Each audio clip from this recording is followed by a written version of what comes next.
Just jumping in here quickly to let you guys know that I have recently created a Facebook group for listeners of the Live Train Perform podcast. So this private forum is the place to connect with other podcast listeners and guests, as well as to interact with myself and other coaches who have provided content for the Coach's Corner episodes. So in this forum, you can ask questions, which I can then answer in the group, or I can use them for episodes for my Q&A sessions, post relevant articles, you can share memes. The goal is to create a network of like-minded people so that everyone can interact with each other. You guys, the listeners, the audience members, can interact with a network of professionals in the fitness industry that have provided good quality content for the podcast. To gain access to this private group, all you need to do is leave me a rating and review. What this does is allows me to bump up the ratings, draw bigger names, bigger guests to the podcast for your listening pleasure. Once you've left a rating and review, take a screenshot of that, send that through to my Instagram at coach_Kobes, Kobes. Once you've done that, go onto Facebook, type in Live Train Perform. That group will come up, request access, answer the 3 questions, and I will grant you access. I am in the process of building out my online business. One of the income streams is going to be from the Facebook forum. So I'm going to be allowing 50 people into that forum for free. After that, it will be paid access only. So get in early, be one of the OGs. Thanks guys, much appreciated. What's going on, brother? How's the road trip been going? Yeah, good man, good. Just a bit warm weather where we are in the caravan, as you can see. Yeah, nice. How long have you been in the caravan for? 2 weeks now. I've got another 3 weeks till we head home. So yeah, it's good. Back to work. Gotta get rid of my beard. Let it flow, mate. Let it grow out. It's looking good, by the way. All right, so let's talk about the training, mate, because we obviously wrote you a training program. Prior to you hitting the road, you had gone back into lockdown again in Melbourne. You're lucky enough to have your own gym, have it fitted out with some quality equipment, etc. So, you know, a lot of the stuff that we had in the last training program that I wrote for you, you could still do. But since then, you've been on the road for a couple of weeks, so we gave you a new training program. How's that training program been going for you? Yeah, good. It's generally when I go away on holidays, and like we spoke about before, if I'm away for like a week or so, I kind of derail myself a bit, like most ex-army guys do, I guess. And this time here, like being away for longer, I was like, no, I got to do something. Like not only for my health, just I feel a lot better. Like I don't want to feel shit every day. And it's been good. So normally when I go away, I take away like bands and resistance bands and all that equipment, but I don't really. My mindset goes away from like strength work. I just kind of get movement in. Mm-hmm. But as we were talking about before, like I was... Is that because you're like, oh, well, I don't have, dumbbells, I don't have barbells, I can't like do the heavy lifts and things like that, more hypertrophy style training? Yeah, not so much the hypertrophy stuff, more so like, I don't have the stuff to deadlift 200, so, I'm not doing strength stuff. Like coming away this time and getting the slide boards and that you recommended, changed my mindset a lot about like you got like your strength with like your deadlift, bench press and that, but then like you got that high body weight strength where your 230 kilo deadlift doesn't equate to 10 hamstring board slides. Like it's just completely different, and just being able to hit that strength while still being away as well has been good. Mm-hmm. Last time we spoke as well, we touched on, doing like modular style training, which I've spoken about on the podcast numerous times, about like doing, 20-minute blocks throughout the day. So when I was in lockdown, for example, last year, I would do like 20 minutes in the morning, which was my mobility. That was my number one priority. And then the next priority was my strength-based work. So my next priority after that was my conditioning-based work. So, I'd still do an hour of training most days, but I would block out 20-minute periods where I was focusing on different aspects, and that kind of broke the day up for me. And it also allowed me to get my mobility work in, which was my number one priority at that stage, first thing in the morning. And then if I didn't do the strength work or I didn't do the conditioning work, then I actually felt good about myself because I had actually done some movement. I had actually ticked that box for that day, and I didn't feel bad if I missed the strength or the conditioning work. Have you been playing around with any of that? Yeah, I wasn't for the first probably week and a half. So we're on the road 2 weeks now. For the first week and a half, I was just training. Like, I was just like, if I was feeling good, just training. And then like getting heaps of like sprint work in just over that like 20-minute, just because obviously with the kids and the wife wants to train as well. Kids want to go to the park. Like, I know, but like, I'm not taking you to the park because I'm training, that kind of shit. So I was probably went too far the other way. I wasn't doing any mobility. And then like the last few days, like the last probably 5 days, my hips, lower back just really tight. So then just kind of focus on that more. Like, I did, double session yesterday where I did like 2 short sessions. And then today I did a session and then made sure at the end of that session I did like 20 minutes of mobility, because I know like this afternoon we got a full day, so I won't be able to get it in. But yeah, I reckon for that first week and a half, I probably definitely neglected the mobility stuff. And then coming into it now because I've been training a bit harder. But just probably more so just planning out the day, and like if we've got stuff on like we do today, just kind of get it all into the one session. And today's session wasn't that hard. It was more just like a bit of hypertrophy work, and then to get that mobility afterwards. But if I didn't have time to do the stuff at the start, I would have just done the mobility work. But I have neglected it for the first like week and a half, just because I just wanted to train, because I kind of got into a rhythm. So I just wanted to keep smashing myself in training. Yep. But then that starts catching up to you, eh? Yeah. Like, the last couple, especially like yesterday, I did like a sprint session where I just like sprinted for like 80-90%, that 100, 200 meters, and then slowed down, walked, got my heart rate back under 160, and then went again for that 100, 200 meters, then walked 160. And while I was doing it, I felt good because I felt tight. While I was doing it, like, it was like good. I felt good sprinting because it was nice and strong and tight. But then when I got back and started to cool down, I was getting like real stiff. Yeah. When you can feel like the difference between like a sprint session, when you feel tight, you feel strong as you're doing it. And then like, say like a longer, slow 5K run, you don't want to feel that tightness. But I was feeling that all through the day yesterday. Yeah. And I know I'm bad for that, and I acknowledge it. And I tell my clients that as well. Like, I'm very reactive with my recovery. Not so much like sleep, nutrition and that kind of thing, just like stretching, mobility. It gets to a point, especially now that the gyms are shut with jiu-jitsu and that, I'm not getting that forced mobility work, through that. So I need to be conscious that I'm getting that in. Gotcha. All right. So how are you going to fix that? Yeah, just making it a priority and getting it done before my sessions. Yeah, let's talk about your morning routine. What are you normally doing first thing in the morning? Obviously, you're on the road, so your routine's all over the place. Are you stayed in one place, or you kind of stay in one place for a few days and then move to a new place?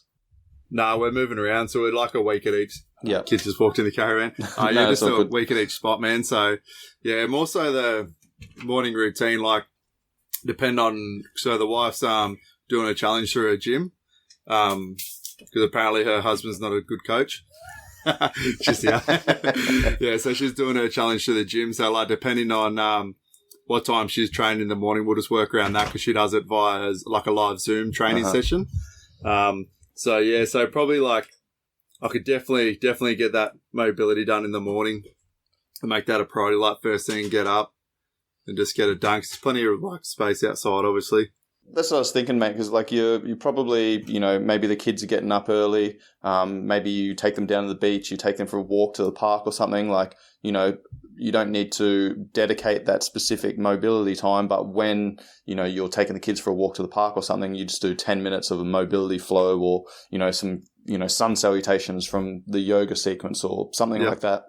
Where you're just kind of incorporating that into your day. Just for people listening as well, this is the second block that Brad and I have been working together of my 12-week coaching program. Brad and I know each other from our time in the army. He then became a police officer and is now a firefighter and a coach as well. So we'll talk about that in a moment, mate. But something that I spoke about with another coach for one of my Coach's Corner episodes was periodization for general population clients. And this is something that I wanted to discuss with you because obviously, when we first started working together, you contacted me and you're like, hey man, I've got this BJJ competition coming up. I want you to put me through a training program so that I can, be strong, I can be mobile, and I can go into this competition and dominate. So let's talk about that. What did you want to get out of that first program when we first started working together? What was your priorities, and what was kind of the point in contacting me for that program? So I know, like, obviously your background, I trust you. I know you're very knowledgeable. Like, I've got obviously some skill in that space in training, but the population I train is completely different to what you train. And I just wanted to be able to make sure that I was in the best possible condition that I could be in. And also knowing that I struggle to write myself a good program because I'm always going to lean towards what I'm good at and not what I should be focusing on. So that was the main. And what you enjoy as well. Yeah, exactly right. So that was the main thing that I wanted to get out of it, and just obviously leaning on you for your knowledge in that space, and knowing that, you know exactly what you need to be doing for fighters. I'm not a fighter by any means or anything like that. Just that the strength aspect and what they need to work on to get the best. And I saw it immediately, like within those first 2 to 3 weeks. I think from memory we're out of lockdown, and I was training in another gym, and then I changed gyms closer to home. And then I got a few good sessions. I was rolling really good. I could feel the difference straight away, especially with like a lot of the time under tension work that you're getting me to do. And then we had lockdown again, so I couldn't train, but I couldn't train at the gym, but I was still hitting the sessions. And then going back into it again, I found that although I lost like a little bit of that jiu-jitsu conditioning, which you can't do unless you're doing jiu-jitsu, I was able to maintain a lot of it as well, and it only took me a couple of sessions to get back into it again. Mm-hmm. Let's talk about the training you were doing before. You were doing more kind of hypertrophy-based training. Actually, let's go back, because you did mention that your clientele and my clientele are completely different. So, what do you do with your clients? Like, who are the people that come to you for your advice and guidance? Police applicants basically is like 90% of is my client list. Yeah, so they're very much focused on like cardiovascular, push-ups, beep tests specifically for a lot of applicants. So a lot of them are coming from a spot where they've got very limited background training, or they've tried programs in the past that they kind of maybe got results on, maybe didn't, but they're kind of a bit lost, and they need that real intense guidance to get them there. So yeah, they're kind of pretty much generally starting around that 2 to 4 level on the beep test. Maybe their push-ups are from 0 to 5 on their toes. So they're at that kind of like base level of fitness, and we're trying to get them up to that pass mark. So that's like 90% of the people that I'm working with. The other 10% are pretty much like either general population or people that are already serving. Just trying to get their fitness back from when they first got into the police force. Gotcha. And what type of training were you doing prior to kicking off our training program? I was cycling through like hypertrophy work. So I do hypertrophy for like probably 4 to 6 weeks, and then like strength and conditioning, but more so strength, not so much conditioning. Like I wasn't doing any, like you got me doing like the single leg pistols with the barbell and that. I wasn't doing any type of like strength work where it's like balance associated or anything like that.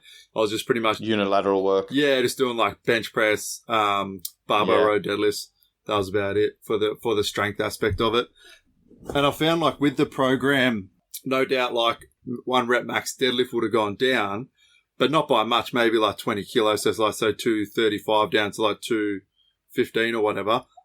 But it's all transferable strength now. And I know we spoke about this before. Just got back into mountain bike riding, and we did like pretty big session, like hill climbing and that.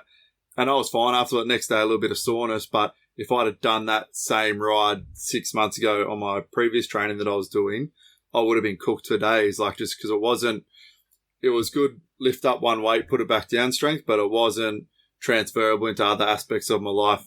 Yeah, that's a great point, mate. And it's something I want to touch on in a little bit more detail. What we're doing in the gym should be transferring to what we're doing in life. And for me, this is why, periodization of training is so important, because yes, you want to build muscle, you want to look good, you want to feel good.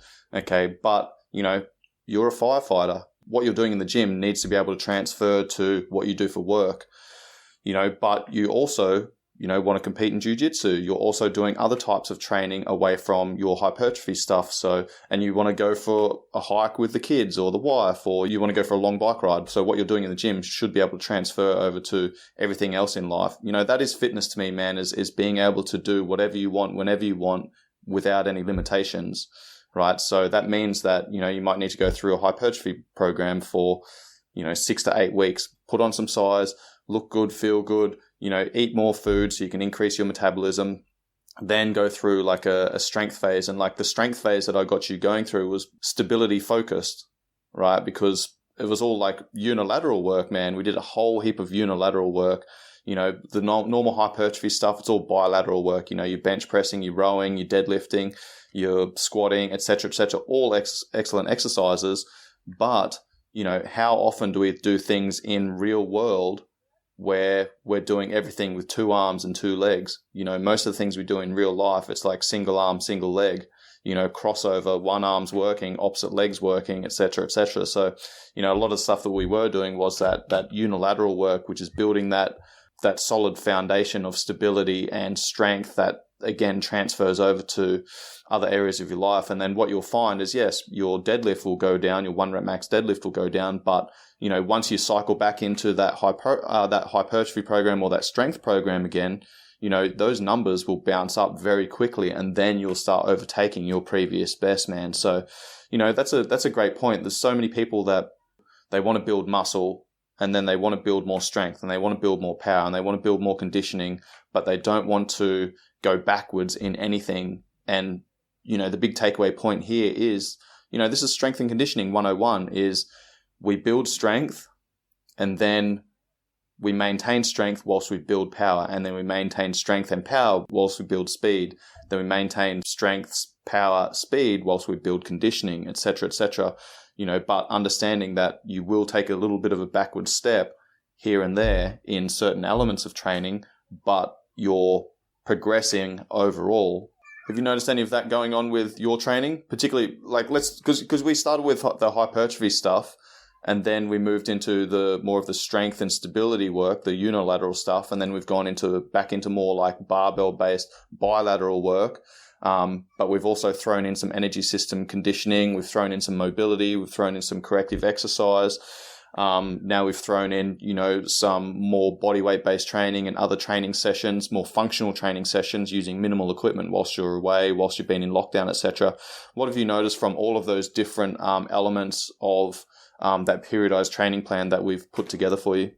From that first bit that we went through, well, I was doing the single leg, the pistol, the landmine work. Yeah, sorry, that's it. At the start, I was like really struggling to add weight to that, and then once we moved into that strength and adding in a few extra barbell stuff, going back to that, then I was like getting stronger. Whereas and I remember the first session I did with that, I could barely do any weight, and I had to spot myself with the other leg, and I'm like, fuck, squat like 190, can't even couldn't even do it with any weight on it, so, and then doing that, smashing that, and then going back to lifting some barbells with the conditioning and going back. Couldn't do 20 kilos on one leg. Mate, couldn't, not even that.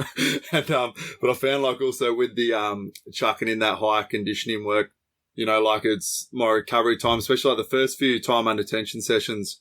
I was really cooked, really struggling to recover between the sets.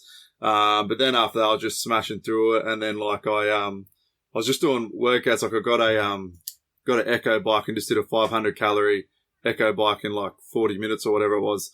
And that cooked me, but I felt good doing it. And it's just that constant work and that build up to that strength, doing the barbell work was good. And then probably coming away, I probably needed a bit of a break. So it's been a good change as well. Coming away and still being able to do some of that strength work like we were talking about with the slide boards, but probably not so much loading up the central nervous system with so much weight. Yeah, 100%, man. The CNS gets fried when you're lifting heavy, as well as the ligaments and the tendons are put under a shitload of stress as well. I think that's a great point also. I'll go through phases where I'll do lots of heavy barbell work, for strength, and then I'll cycle into more lighter based work with the barbell, but moving a lot faster. So I go from like max effort work to more dynamic effort work, and then into more repetitive effort work, which is kind of like, powerlifting. I'll go through a powerlifting phase, then I'll go through like an Olympic lifting phase, and then I'll go through like a bodybuilding phase, as a very simple example. And what that does is, the powerlifting work, or that strength-based work, upregulates the central nervous system. You start connecting, you create this global strength, man. You send a really strong signal. You get all of your muscles throughout the body firing to shift weight, right? So this is called intermuscular tension. Then you go into that lighter, faster work, the Olympic lifting work. Now you're increasing rate of force development. The strength is maximum force. Then the Olympic lifting is more of that rate of force, shifting or turning things on and off very quickly. And then you go into duration of force, which is the bodybuilding style stuff, which is that time under tension, man. And they give you completely different adaptations. But once you go through that cycle and then you cycle back to the start again, then you see your numbers bump up quite dramatically, man. And they all carry over, right? There's many, many different types of strength. So I think that's a great point, as you went from like the heavy barbell based work, which is more intermuscular tension, very fatiguing for the central nervous system, a lot of load through the joints, connective tissue, etc. And then you go into more of like the hypertrophy work, the body weight based work, or the glide board work, the dumbbells, kettlebells, time under tension with landmines, etc. There's far less load on the tendons, far more work on the actual muscles, and you get that intramuscular connection. I always say, man, like I spoke to one of my clients yesterday, and he was asking me a heap of questions about the training program, and he goes, should I go up in weight? Should I blah, blah, blah? And I was like, no, don't go up in weight. I want you to keep the weight light, but I want you to make that weight feel fucking heavy, man. Slow the reps down, squeeze the fuck out of the muscles, make that lightweight feel heavy. And he was like, yeah, I love that.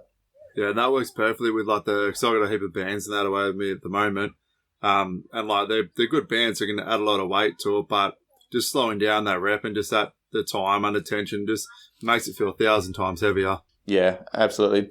Speaking of that, when you do that stuff, are you noticing a difference between like left and right? Like, are you noticing any imbalances, different connections and things like that? The reason I ask this is because a lot of people say to me like, hey man, I want to build my chest. I'm doing, chest twice a week, but I can't seem to build it. And I'm like, well, what exercise are you doing? Well, I'm doing this exercise, this. All right, cool. Like, well, your volume's good. Your exercise selection's good. Something else is going on. I'm like, if I got you to get down and do as many push-ups as you could right now, what burns out first? Oh, my shoulders. Okay, well, that tells me straight away that you're not connected to your pecs. So you could do all the bench pressing, all the flies, all the fucking push-ups, all the dips, etc., etc. You could do all these good exercises, but if you're not actually connected to those muscles, then they're not going to fucking build, man. Are you noticing? Now, this happened with me. Like, when I was in the army, man, I had a clear imbalance between my left and my right pec. Like, my right pec was always a little bit bigger than my left. And it took me years and years. I only figured this out like a couple of years, probably like 4 or 5 years ago. But I was like, my left pec is smaller because I simply can't connect to it. If I'm doing bench presses, my right pec's firing, but my left delta's firing. And I soon realized that I needed to do some rehab-based work. I need to back off on the bench press. I had to go and do some like cable work, some banded work, and really create that mind-muscle connection through doing isometrics, where I'm holding certain joint positions and simply just squeezing the muscle, man. And then I'd change the joint position, change the joint position, change the joint angle. And then I'd go into my bench press work and I'm like, now I can feel my pec better. And now over the last couple of years, I've actually balanced that out. Have you noticed anything like that? Yeah, so I've got one that's massively springs to mind. It's so Mike, I played baseball for like 20 years, right? So my being a right-handed batter, you always swinging this way. And I was doing it today, just doing like across the body pulls, and my rear, back my rear, my left hand shoulder, I'm super strong. Like, cause that swinging motion, I'm super strong, and I can that mind muscle connection, I can really turn it on. Whereas with the other side, I really need to focus. And like, I was doing just sets of 10 today, and I could feel like the left side, like I can feel that whole every 10 reps, I can feel it. Whereas the other one, I can like trying to find it, I can feel it there. And then I kind of lose it. And then I'm like just trying to find it again. So that's, it's been obviously around for ages, but come more to like now doing the banded work, just changing. I was just playing around today with just movement on it. And that's just purely from obviously playing bass for like 20 years, just that repetitive motion on that one side. Mm-hmm. Yeah, that's that compensation pattern, man. And you get good at what you do, right? Your body wants to become as efficient as possible. And the way that I explain this is like, if you brush your teeth, you're right-handed, yeah? Yeah, sorry, yep. If you brush your teeth with your right hand, you don't need to think about it. Like your brain just fires that pattern for that motor unit recruitment, right?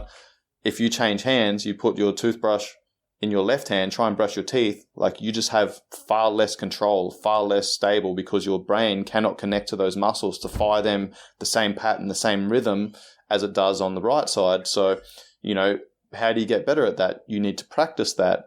And just like when it comes to your exercises, you need to practice firing your muscles in a specific joint angle, different positions. So going back to what you were talking about with the band work, were you doing band pull-aparts, did you say, and you felt it working on the left side but not on the right side?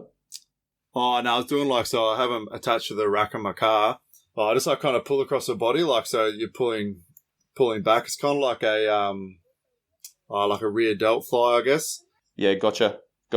All right, sweet. Let's talk about that for a moment, because if you're doing that exercise on the right side and you're not connected to it, you can't feel it, but you're super strong on the left side, if you don't address that disconnection on the right side and you keep doing that drill, what you're going to do is you're going to create a compensation pattern. So maybe your traps start firing up. So instead of targeting the delt, which is the rear delt, and the rotator cuff, which is probably going to be a little bit weaker because it's, maybe you're not connected to it, then other muscles, your trap is probably going to take over. And you might notice that there's an imbalance there. You get really good connection on the left side, but you get poor connection and your trap starts burning out on the right side. So what you need to do is find a position where, maybe you don't actually go through the full range of movement. Maybe you just hold your shoulder in a certain position and squeeze and get the isometric going there. Right? And then you lower your shoulder an inch, get that connection.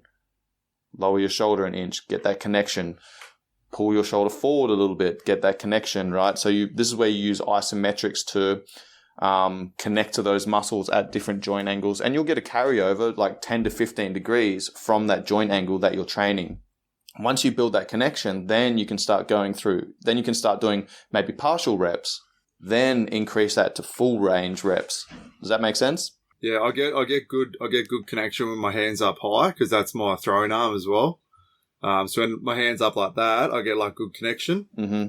But as soon as I start dropping it down further, I lose it. Gotcha.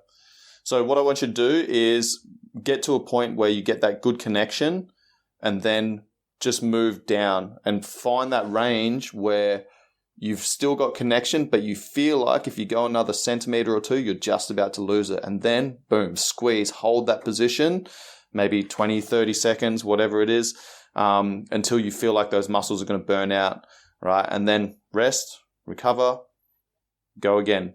And what you'll find is each time you do that, you're able to move your arm a little bit further. You're starting to build more connection. Because here's the thing, man, you get injured in the ranges that you have no control. This is why a lot of people just bounce through pull-ups. You see a lot of people that do pull-ups. I'm sure you see this all the time. People do pull-ups. They have no strength in that bottom range where their arms are completely locked out overhead. Okay. They have no strength in that top position. Our muscles are strongest in that mid-range, right? So people will flick their knees up. They'll kip out of the bottom position of a pull-up because they're weak there. And then they'll have control in that middle range where they're strong, they're connected, those muscles are firing, and then they'll get the head to the bar, and then they'll use their legs to kip up again, and then they'll come back down, get that control in that mid-range. It's the same thing with every joint angle. It's the same thing with every exercise, right? So we want to start building connection. We want to build strength in every range that we go into. Yeah. I've seen the heaps, though. Yeah. So what we just spoke about there, those principles apply to every exercise, man. And I'm sure you noticed this. I remember, probably would have been 2 months ago now. I was walking along the beach. We had a call, and we were talking about different exercises that we could do using bands to fire the pecs, because you didn't have access to barbells or whatever it was. Let's talk about that for a moment. What have you got from those conversations that we had about changing joint angles, changing positions, creating connection, etc., using like the banded flies and all that type of stuff as an example? Biggest thing for me is just probably on my own programming in my mind. Like if I'm writing up a session, I'm not so limited, and I can see, okay, can't do bench press while I'm away. And even because my bench is so strong, even if I'm lying on the ground with bands wrapped around me, pressing through it, it's not really going to be much for me. But I can change the angles on the flies, have those bands there, and still get what feels like the same amount of tension as what a 140 kilo bench would. And just being able to change the angles and not be so one dimensional with my training. Not so like a fly goes from here to here, a bench goes from here to here. Just having probably have more knowledge around targeting those weaker areas, and I can feel it straight away. Like I know when I'm in a position, this doesn't feel right, and I know it with doing jiu-jitsu as well. Like you get put in a position and you're like, this doesn't feel right, because I know like as soon as my arm goes that way or whatever, it's super weak compared to this one. You panic, like, man, because you're like you panic because like I'll get, because I was saying before, my left shoulder, like when someone tries to figure for me in that one, like I can fairly comfortable go, it's pretty strong, I can hold it for a bit. That arm there, I'm fucking gone straight away. I'm like, take my weak arm. Yeah, for sure, man, for sure. All right, cool, mate. Do you want to go through a quick AAR? Or are you pretty happy with how everything's going? It's been good, just that mobility part, like, and I know that if I'm, as I was saying before, like when I take the kids to the park or whatever, like I know when I go over there, like yesterday I was like super sore on my hips after running. So I did like a couple of stretches when I was over there, but I was so reactive rather than being more proactive with it. And that meaning that, I can do that sprint session in the morning and the next day do another sprint session if I want to. I don't have to worry about that. We're still getting heaps of movement being away. Like you're not at home in front of the TV and that kind of thing, but just being more deliberate with that movement. Yeah, that's a great point, mate. Like that proactive work it's maintenance, right? Like you don't just fucking drive your car into the ground until it blows up. Like you do a little bit of maintenance work. You go, I've done 10,000 kilometers. I should probably go and give my car a service. Yes, sometimes you need to be a little bit reactive. I can hear a noise that wasn't there before. I need to go and get that checked out. Okay. But a lot of the times you're being proactive. Like you go and fucking fill your car up with gas before it runs out. You check your oil, you check your water, you check your tires, etc., etc. Like that maintenance work is so important for the body. And dude, like we're getting older, man. We can't get away with the same silly shit that we used to do when we were younger. So that maintenance work becomes more and more important, man, because yes, here's the thing, bro, like we can still fucking train hard, right? But if we don't give our body the attention it needs, if we don't prepare the body for the hard training sessions, and then if we don't do that maintenance work between training sessions, we can still train hard, but now it fucks us up for a couple of days and now we can't train. Do that maintenance work in between sessions, do the proper preparation work going into the training session so that you can actually be consistent, because you're going to be far better off being consistent over a long period than, training hard for a couple of days and then being out for a couple of days. Yeah, I say this to my clients all the time, and this is something my jiu-jitsu coach said, just passing to another guy training one day. The other guy said, he goes, I feel like I'm overtraining. And he said to him, he goes, you can't overtrain, you can only under-recover. And I was like, I thought about it. I was like, fuck yeah. No, so whenever I think about something, I go, I don't think, my hips are sore because I sprinted too hard yesterday or I did too much. It's like, my hips are sore because I under-recovered. Right? What do I need to fix on it? Now that I've changed my mindset, like, and it was just a passing comment, and I was like, fuck, that's gold. Like, obviously you can overtrain, but on the first instance, people always think, I'm overtraining. Well, realistically, 99% of people are under recovering, and that's something I do now when I go, my hips are sore. I go, it's not because I went and did a 20-minute sprint session. It's because I fucking didn't stretch for the last 2 weeks, didn't do any foam rolling. And that's why my hips are sore, not because of the training I've been doing. It's because of the recovery that I haven't been doing. Yeah, I love that, man. I love that. That's a really good point. All right, cool, mate. Happy to start wrapping up. Is there anything else you want to finish off with?